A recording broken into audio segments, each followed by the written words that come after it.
प्रधानमंत्री नरेंद्र मोदी ने आज उत्तर प्रदेश के एनडीए सांसदों के साथ महत्वपूर्ण बैठक की।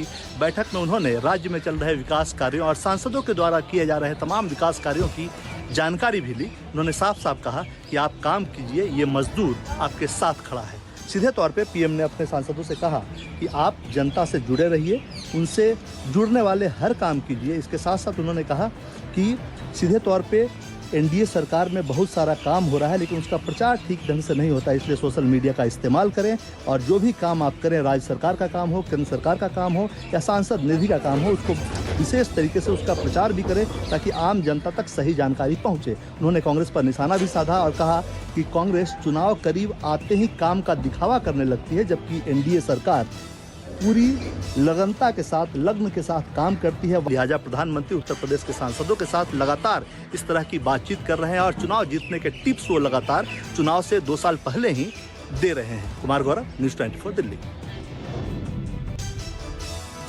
उत्तर प्रदेश में अगले 48 घंटे के भीतर नए बीजेपी प्रदेश अध्यक्ष के नाम का ऐलान कर दिया जाएगा। उत्तर प्रदेश में बीजेपी का अध्यक्ष कौन होगा, इसके लिए बीजेपी ने अपना चुनावी कार्यक्रम जारी कर दिया है। 13 दिसंबर को दोपहर 2 बजे से 3 बजे के बीच नामांकन होगा। 13 दिसंबर को ही दोपहर 3 बजे से 4 बजे के बीच नामांकन पत्रों की जांच होगी और इसी दिन शाम 4 बजे से 5 बजे तक नाम वापसी की भी प्रक्रिया होगी। इसके बाद 14 दिसंबर को दोपहर 1 बजे औपचारिक तौर पर प्रदेश अध्यक्ष के नाम का ऐलान किया जाएगा। इस चुनावी प्रक्रिया में राष्ट्रीय महामंत्री संगठन बीएल संतोष, पीयूष गोयल और बीजेपी के कई बड़े नेता मौजूद रहेंगे। प्रदेश अध्यक्ष के लिए पंकज चौधरी, साध्वी निरंजन ज्योति, बाबूराम निषाद, स्वतंत्र देव सिंह समेत कई नामों पर गंभीर चर्चा हुई है। दरअसल मौजूदा बीजेपी प्रदेश अध्यक्ष भूपेंद्र चौधरी का कार्यकाल पहले ही समाप्त हो चुका है, लेकिन किसी एक नाम पर आम सहमति नहीं बन पाई थी, जिसके कारण अभी तक प्रदेश अध्यक्ष के नाम का ऐलान नहीं किया गया था। कैमरा पर्सन धर्मेंद्र साहू के साथ अशोक तिवारी, लखनऊ, न्यूज़ 24। महाराष्ट्र के उप मुख्यमंत्री एकनाथ शिंदे और भारतीय जनता पार्टी के महाराष्ट्र के प्रदेश अध्यक्ष रविंद्र चव्हाण के बीच कल नागपुर में करीब 1.5 से 2 घंटे तक बैठक चली। ये बैठक आने वाली 29 महानगरपालिका के चुनाव में महायुति के तौर पर एक साथ लड़ने को लेकर इस बैठक में चर्चा हुई। चर्चा के बाद आज सुबह रविंद्र चव्हाण, जो बीजेपी के प्रदेश अध्यक्ष है, उन्होंने प्रेस कॉन्फ्रेंस लेके कहा कि मुंबई और ठाणे में गठबंधन जरूर होगा। इसके अलावा बाकी महानगरपालिका में एक साथ लड़ने पर भी चर्चा हुई है। इसमें यह तय किया गया है कि दोनों पार्टी, भारतीय जनता पार्टी और शिवसेना के स्थानीय नेताओं की हर महानगरपालिका में एक कमेटी बनेगी और वो सीट शेयरिंग को लेकर प्राथमिक रूप में वहां पर चर्चा करेंगे। उसके बाद आगे का फैसला दूसरे अन्य नेता जल्द ही लेने वाले हैं। अब महायुति एक साथ चुनाव लड़ रही है, लेकिन क्या इसमें अजित पवार शामिल होंगे या नहीं, इस पर अब तक सस्पेंस बरकरार है। कैमरामैन दिलीप अवेरे के साथ विनोद जगदाले, न्यूज़ 24 मुंबई।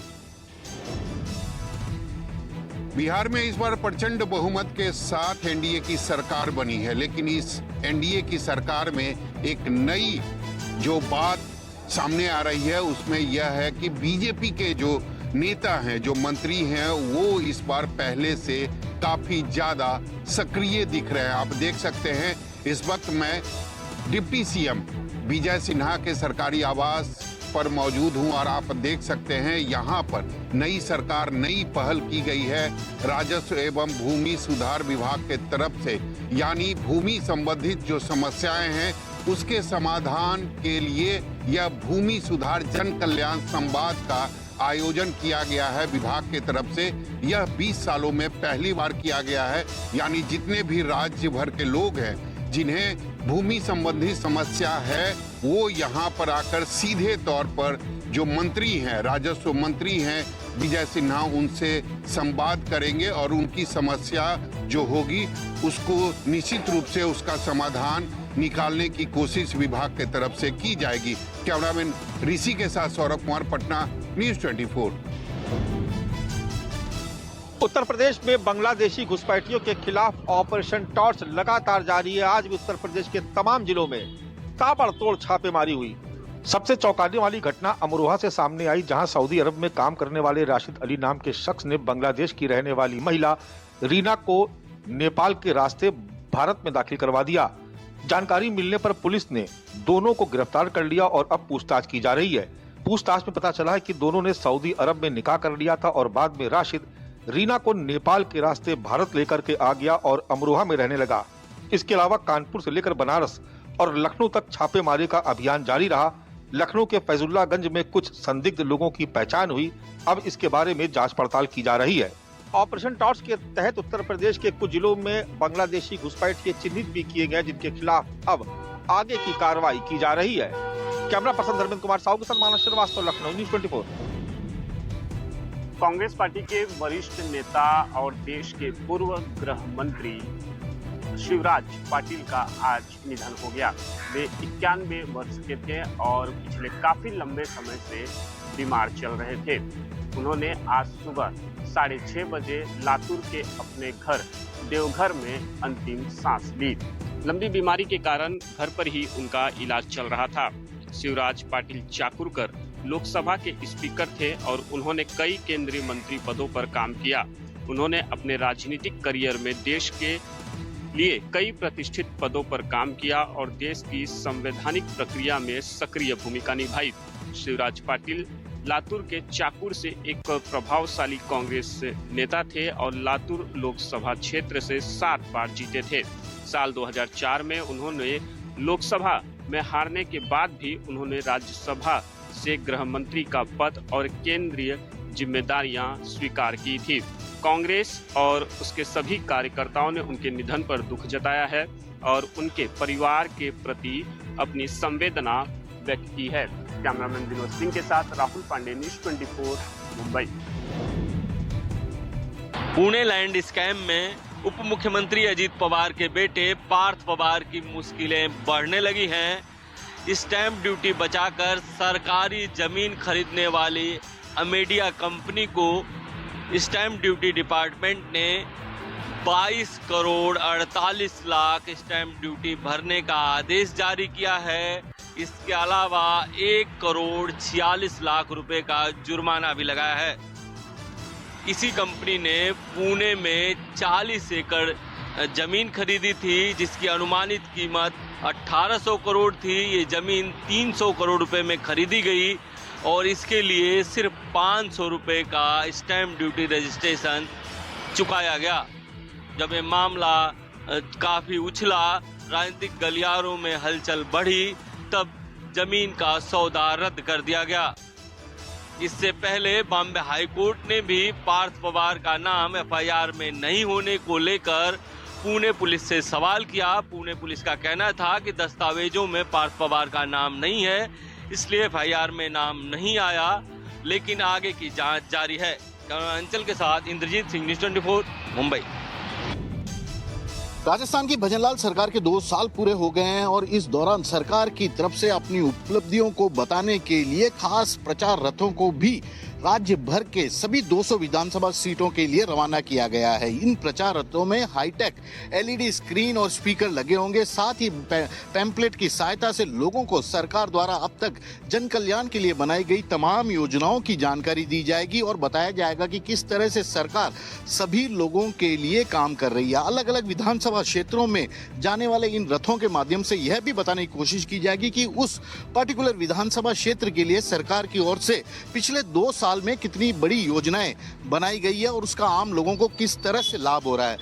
अपनी 2 साल की उपलब्धियों को बताने के लिए भजनलाल शर्मा आज मीडिया के सामने भी आए और उन्होंने तमाम चीजों का उल्लेख करते हुए बताया कि आने वाले दिनों के लिए उनकी सरकार का रोड मैप क्या है, युवाओं के कल्याण, जनता, किसान, महिलाओं के उत्थान के लिए सरकार और क्या क्या बड़ी योजनाएं बना रही है। तो सरकार की उपलब्धियों को अब आम जनता तक पहुंचाने की तमाम तरह की कोशिश की जा रही है और इस दौरान कई बड़े कार्यक्रमों का भी आयोजन किया जा रहा है। सरकार यह भी बताने की कोशिश करी है कि इस तरह राइजिंग राजस्थान के जरिए 35 लाख करोड़ से भी ज्यादा इन्वेस्टर को बुलाया गया था। प्रवासी राजस्थान सम्मेलन के जरिए प्रवासियों को अपने कर्म भूमि से जन्मभूमि तक जोड़ने की बड़ी पहल भी की गई।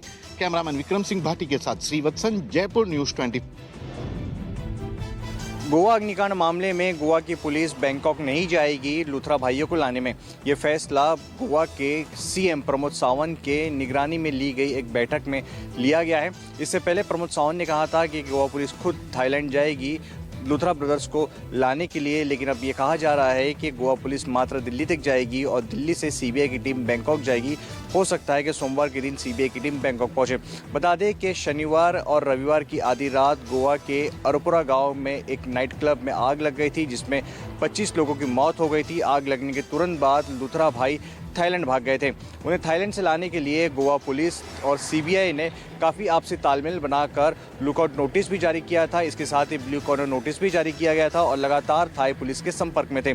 गुरुवार के दिन लुथरा भाइयों को थाई पुलिस ने अपनी हिरासत में लिया है और उन्हें वापस लाने की तैयारी की जा रही है। कैमरा पर्सन राजेंद्र सिंह के साथ अंकुश जायसवाल, न्यूज़ 24 गोवा। आरक्षण को लेकर ब्राह्मण बेटियों और इसके बाद चेतावनी और फिर हाईकोर्ट पर सवाल खड़े करने वाले मध्य प्रदेश के आईएएस संतोष वर्मा को आखिरकार अब उनको जो कृषि विभाग से उन्हें पूरी तरह से हटा दिया गया है। ये फैसला सरकार ने भले ही 18 दिन बाद लिया, लेकिन तब तक जो आईएएस संतोष वर्मा हैं, ब्राह्मण बेटियों पर जो बयान दे सकते थे, उस पर पूरे देश में बवाल मच चुका देखने को मिला। और इसके बाद भोपाल में भी ब्राह्मण समाज लगातार इस बात की मांग कर रहा था। आपको बता दें कि इसके चलते देर रात इस तरह के आदेश निकाले गए कि अब संतोष वर्मा जो आईएएस है, सीनियर आईएएस हैं, वो अब कृषि विभाग में नहीं रहेंगे। इतना ही नहीं, सरकार की तरफ से उनकी पूरी तरह से उन्हें हटाने के लिए इस तरह का एक प्रस्ताव भी भेजा है बर्खास्त करने का केंद्र सरकार को। आपको बता दें कि संतोष वर्मा आईएएस हैं और इन्होंने जो अजाक संगठन ज्वाइन किया था, इसके दिन से उन्होंने ब्राह्मण समाज की बेटियों पर विवादित बयान दिया था और इसके बाद लगातार वो अपने बयानों से सुर्खियों में रहे। पूरे मामले में एफआईआर होनी चाहिए, जेल भेजना चाहिए, इस तरह की मांग अभी भी ब्राह्मण समाज के लोग संतोष वर्मा के खिलाफ कर रहे हैं। कैमरा पर्सन कमलेश व्यास के साथ विपिन श्रीवास्तव, न्यूज़ 24 भोपाल। लोकसभा में विपक्ष के नेता राहुल गांधी ने एयर पॉल्यूशन का मुद्दा उठाया। राहुल गांधी ने कहा कि बच्चों का भविष्य खतरे में है और मुझे यकीन है इस मुद्दे पर सत्ता पक्ष और विपक्ष के बीच कोई मतभेद नहीं है। लोकसभा में विपक्ष के नेता और कांग्रेस सांसद राहुल गांधी ने शुक्रवार को सदन के अंदर एयर पॉल्यूशन का मुद्दा उठाया। इसी के साथ उन्होंने केंद्र सरकार से प्रदूषण की चुनौती से निपटने पर सवाल भी पूछा। उन्होंने आगे कहा कि इस मुद्दे पर मुझे यकीन है कि सरकार और हमारे बीच पूरी सहमति होगी। यह कोई सोच का मुद्दा नहीं है। इस सदन में हर कोई इस बात से सहमत होगा कि वायु प्रदूषण और इससे हमारे लोगों को हो रहे नुकसान एक ऐसा मुद्दा है जिस पर हम सहयोग करना चाहेंगे। राहुल गांधी ने कहा कि मुझे लगता है कि बेहतर होगा कि हम चर्चा को इस तरह से आगे बढ़ाएं कि हम यह ना कहें कि आपने क्या नहीं किया और आप यह ना कहें कि हमने क्या नहीं किया, बल्कि सीधे इस पर बात ध्यान दें कि हम भविष्य में भारत की जनता के लिए क्या करने जा रहे हैं, हमें कौन से कदम उठाने होंगे। इसलिए मेरा मानना है कि देखना दिलचस्प होगा कि क्या हम एक दूसरे पर दोषारोपण करने के बजाय इस एक मुद्दे पर जिस पर हम सहमत हैं, कोई असहमति नहीं है, यह कहने का प्रयास कर सकते हैं कि चलिए भारत की जनता के भविष्य के बारे में बात करते हैं। रमन कुमार, दिल्ली, न्यूज़ 24। राजधानी दिल्ली के शादरा डिस्ट्रिक्ट में एक हैरान कर देने वाली घटना सामने आई है, जहां एक प्रॉपर्टी डीलर को पीछे से कई गोलियां मारी गई। जी हां, बलवीर नगर इलाके की ये घटना है, जहां सीसीटीवी में ये देखा गया कि कैसे हमलावर आए 2 बाइकों पर और पीछे से जोगिंदर राठौर को गोलियां मारी गई। हालांकि तीनों गोलियां पीठ पर लगी, जहां उन्हें अस्पताल ले जाया गया। अस्पताल ले जाके जहां अभी फिलहाल स्थिति उनकी स्थिर बनी हुई है। जिस तरीके से शुरुआती जांच है, ये साफ हुआ है कि जब वो अपने घर जा रहे थे, बाइक पर थे, उनके साथ उनका वर्कर भी साथ में था। जब वो अपने घर के नज़दीक पहुंचे, उसके पीछे से 2 बाइक सवार में 3 लोग आते हैं और पीछे से फायरिंग करना शुरू कर देते हैं। फायरिंग क्यों की गई, क्या वजह रही, ये पुलिस तलाश रही है। लेकिन ये सामने आया है शुरुआती जांच में, जोगिंदर राठौर जिनको गोली लगी है, प्रॉपर्टी डीलिंग का काम करते हैं। पैसे का लेन देन हो सकता है, कोई पुरानी दुश्मनी हो सकती है, कोई रंजिश हो सकती है। इसी सीक्वेंस में पुलिस काम कर रही है। तमाम करीबियों के और फोन रिकॉर्ड और कहा जाए सीसीटीवी एनालाइज करके उन अपराधियों तक पहुंचने की कोशिश कर रही है। पुलिस ने दावा किया है कि जल्द आरोपियों को गिरफ्तार भी किया जाएगा। लेकिन जिस तरीके का पूरा घटनाक्रम है, राजधानी दिल्ली में बेखौफ होकर अपराधी किस तरीके से घटना को अंजाम दे रहे हैं और बेखौफ होकर फरार हो जा रहे हैं। हालांकि पुलिस दावा ये कर रही है कि इस घटना के तुरंत बाद ही संज्ञान लिया है, टीमें बनाई गई हैं, रेड की जा रही हैं। जो तमाम लोग इसमें आरोपी हैं, जल्द उनको गिरफ्तार कर लिया जाएगा। संजय के साथ राहुल प्रकाश, न्यूज़ 24 दिल्ली। इस समय हम मौजूद है कोलकाता के लेक टाउन में और कोलकाता का लेक टाउन इन दिनों चर्चा का विषय बना हुआ है। चर्चा का विषय इसलिए बना हुआ है क्योंकि ये मेसी की जो मूर्ति है यहाँ पे बनाई गई है। 70 फीट की मूर्ति है, यानी मेसी को किस तरह से कोलकाता में दीवानगी देखी जाती है। कोलकाता के जो लोग हैं फुटबॉल के प्रेमी होते हैं और फुटबॉल के लिए किस तरह से लोगों में एक तरह से उतावलापन होता है। बाकायदा देखें कि मेसी के लिए ये ग्राउंड बनाया गया है, इसी में फुटबॉल हो रहा है। सामने LED टीवी लगाई गई है जहाँ पे मेसी के सभी मैचों को यहाँ पे देर रात चलता रहेगा। और कह सकते हैं कि ये मेसी की जो मूर्ति है 70 फीट है और मेसी 13 तारीख को यहाँ पे कोलकाता पहुंच रहे हैं। उस मूर्ति का खुद ही उद्घाटन करेंगे। बाकायदा देखें इस मूर्ति को जो यहाँ पे जो सुजीत बोस है यहाँ के मंत्री हैं, उन्होंने स्वभिमी स्पोर्टिंग क्लब के द्वारा बनाया गया है। सुजीत बोस लगातार ही कह सकते हैं फुटबॉल के प्रति उनकी दीवानगी देखी जाती है। यानी बंगाल के लोग जो है कोलकाता के लोगों में एक तरह से फुटबॉल होता है तो बुखार जैसे लोगों का नशा चढ़ जाता है। और इस तरह के देखिए मेसी की होर्डिंग पूरे कोलकाता में जगह जगह पे लगाई गई है। तो कह सकते हैं कि एक बार फिर से इतनी बड़ी मेसी की मूर्ति यहाँ पे बनाई गई है जिसे देखने के लिए लोग पूरे पश्चिम बंगाल से पहुंचे हुए हैं। तो कह सकते हैं कि इन दिनों मेसी के जो 70 फीट की मूर्ति है कोलकाता में आकर्षण का केंद्र बना हुआ है। लोग यहाँ पहुंच के फोटो खिंचा रहे हैं और मेसी की जो टी-शर्ट है जोरों पे बिक रही है। कैमरामैन पंकज के साथ Manoj Pandey, news 24 Kolkata. Codeine mix cup syrup मामले में ईडी की बड़ी कार्रवाई। राजधानी लखनऊ समेत 25 ठिकानों पर चल रही है छापेमारी। बता दें कि एसटीएफ के बर्खास्त सिपाही आलोक प्रताप सिंह की आलीशान हवेली पर तड़के सुबह ईडी की टीम पहुंची और तलाशी कर रही है। कई दस्तावेज, बैंक लेन देन से जुड़ी फाइलें, डिजिटल डिवाइस और कथित हवाला एंट्रीज से जुड़े रिकॉर्ड मिले हैं। बर्खास्त सिपाही आलोक प्रताप सिंह का घर सुशांत कोटलिसदी थाना क्षेत्र पड़ता है। इसके साथ ही सहारनपुर के शास्त्री नगर के सिरप तस्करी मामले में आरोपी राणा बंधु, विभोर और विशाल के घर पर छापेमारी चल रही है। इस केस से सबसे पहले इन दोनों भाइयों की गिरफ्तारी हुई थी, जिसके बाद प्रदेश भर में छापेमारी शुरू हुई। दोनों ने अबाउट प्राइवेट लिमिटेड के नाम से फर्म बनाई थी। वाराणसी के सरगना शुभम जायसवाल और उसके सहयोगी के घर छापेमारी चल रही है। सरगना शुभम जायसवाल दुबई में छिपा है। इस अवैध कारोबार के नेटवर्क में शामिल 6 बड़े चेहरे हैं और 68 अन्य गिरफ्तारियां हुई हैं। 2 दिसंबर मामले में ईडी ने एंट्री शुरू हुई थी और पहला केस रजिस्टर किया था। मनी लॉन्ड्रिंग एंगल से जांच चल रही है। इस एजेंसी के निशाने पर 50 आरोपी हैं। कैमरा पर्सन मिंटू सिंह के साथ मनोज पांडे, लखनऊ, न्यूज़ 24। गुजरात में फिर टूटा पुल। गनीमत ये रही कि निर्माणाधीन पुल होने की वजह से कोई जानहानि नहीं हुई, लेकिन 4 से 5 मजदूर के घायल होने की खबर है। खबर वलसाड़ से है, जहां कैलाश रोड पर औरंगा नदी पर बन रहे पुल का गर्डर अचानक गिर गया। इस हादसे से निर्माण स्थल पर अफरा तफरी मच गई। फिलहाल राहत की बात यह है कि कोई जानहानि नहीं हुई, हालांकि 4 से 5 मजदूर घायल हो गए हैं जिनका उपचार चल रहा है। हादसे की जानकारी मिलते ही वलसाड़ के प्रांत अधिकारी, जिला कलेक्टर सहित आरएमबी विभाग की टीम मौके पर पहुंच गई। जिला कलेक्टर ने खुद स्थल पर पहुंचकर निरीक्षण किया और पूरे मामले की जांच के आदेश दिए हैं। करीबन 42 करोड़ की लागत से बन रहा ये पुल फिलहाल चर्चा में है, क्योंकि हादसे के बाद प्रशासन ने जांच कमेटी गठित की है। कलेक्टर ने कहा कि जांच पूरी होने के बाद इस हादसे के लिए जिम्मेदार लोगों पर सख्त कार्रवाई की जाएगी। कैमरामैन प्रसाद भूपेंद्र सिंह, अहमदाबाद, न्यूज़ 24। नोएडा पुलिस ने एक ऐसे ठगी का भंडाफोड़ किया है जो कि OTT प्लेटफॉर्म पर NRI को ठगता था। पुलिस ने इस गिरोह के 7 सदस्यों को गिरफ्तार किया है, जिसकी मास्टरमाइंड तनिष्का नाम की एक महिला बताई जा रही है। दरअसल में OTT प्लेटफॉर्म, जो नामचीन OTT प्लेटफॉर्म है, उनके कंटेंट को रीराउटिंग करके अपने कंटेंट के जरिए ये अपने OTT प्लेटफॉर्म पे NRI को ये वीडियोज़ उपलब्ध कराते थे। साथ ही इसके जरिए 300 से लेकर के $500 जो है ये वसूलते थे और उसके बाद में उनको ठग लिया करते थे।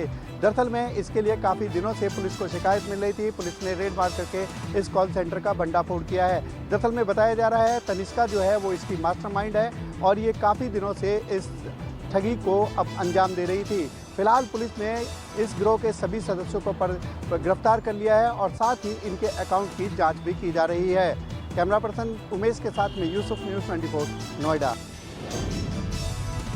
देश के कई हिस्सों की तरह कश्मीर घाटी में भी अंडों को लेकर लोगों में काफी तशवीश पैदा हो गई है, क्योंकि लगातार इस तरह की रिपोर्ट्स जो सामने आ रही है कि अंडों में कार्सिनोजेनिक केमिकल्स पाए गए हैं जो इंसानों के कंजप्शन के लिए सेफ नहीं माना जाता है और इससे कैंसर तक होने का खतरा रहता है। और कश्मीर घाटी में इसको लेकर ज्यादा ही परेशानी इसलिए देखी जा रही है क्योंकि यहाँ कुछ महीने पहले ही घाटी के अंदर हजारों क्विंटल जो खराब और सड़ा हुआ मांस पकड़ा गया था और उसके बाद हालांकि फूड एंड सेफ्टी डिपार्टमेंट ने उसकी सैंपलिंग भी की थी, कुछ मांस की सप्लाई करने वाले लोगों पर कार्रवाई भी की थी, लेकिन उस सैंपलिंग को लेकर अभी भी सार्वजनिक रूप से वो रिपोर्ट इस लोगों के सामने नहीं आई है। और अब अंडू को लेकर ये मामला सामने आने के बाद हालांकि फूड सेफ्टी डिपार्टमेंट द्वारा दोबारा से सैंपल्स लिए जा रहे हैं, लेकिन जब तक उन सैंपल्स की रिपोर्ट आएगी तब तक लोग इसी तरह से अंडे खाने को मजबूर है। और अब वाकई में इनमें जो हानिकारक केमिकल्स है या नहीं है उसको लेकर भी लोग असमंजस में ही दिखाई दे रहे हैं। कैमरामैन रशीद के साथ आसिफ साहब, श्रीनगर, न्यूज़ 24।